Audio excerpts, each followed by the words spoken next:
I think it is incredibly challenging not to think that tools will define our trades and machines are going to take much of our work. It's hard not to operate in that. And we get plenty of noise around it, but here's the truth and the reality. Artificial intelligence will also unlock our capacity to put more of ourselves in the work that only we can do. And as I've been sort of marinating on this idea of putting more of yourself in the work, for the past 12 months, I kept thinking about and coming back to my grandmother. She was one of those people, maybe you know people like this. She was one of those people that she liked to show people she loved them through food.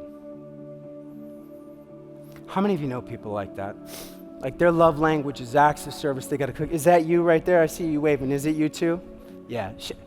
You walk into her house, she grew up, lived in a little farmhouse. You walk in her house on any given day, walk in the front door, you were met with the aroma of affection. There was this realization as I got older, of like, why did everything taste better in Grandma's kitchen? And what I realized is because it was almost like you could taste the love.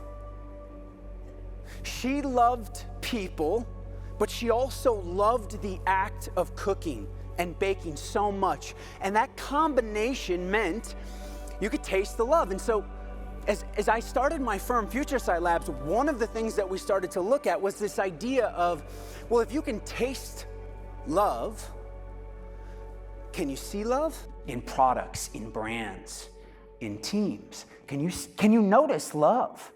Here's a good example at this property. You walk into the lobby. How many of you saw, was that 2,000 roses in the entryway? You walk into a lobby, you ever notice, you're just like, you could tell the designer, the engineer, the architect, they loved this project. Or you walk into certain offices and the vibrancy, the potency of this culture, people come together and just like, you can feel this love. And what I finally came to conclude was that as I reflect back on life, I think about the most remarkable architecture, the music that has left me speechless, the art that's left me breathless, the leaders and the teams that created the most vibrant cultures, and my grandmother's kitchen. The thing that made them all so special is they were all made with love.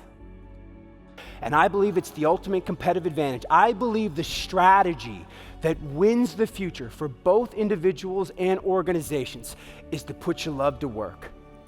Because work, everything that isn't made with love, every brand, every product, every experience, every service that is not made with love will be undervalued, underappreciated, and ultimately commoditized. Love is our edge. Machines will take the rest. And I believe if there was a single organization or a brand in a vertical that has the opportunity that many will try to highly commoditize and play a price game, you rise above all of that. Why? Because you put your love to work in the part of it that machines can never touch. I want you to lean into it. It is your greatest asset and your greatest resource.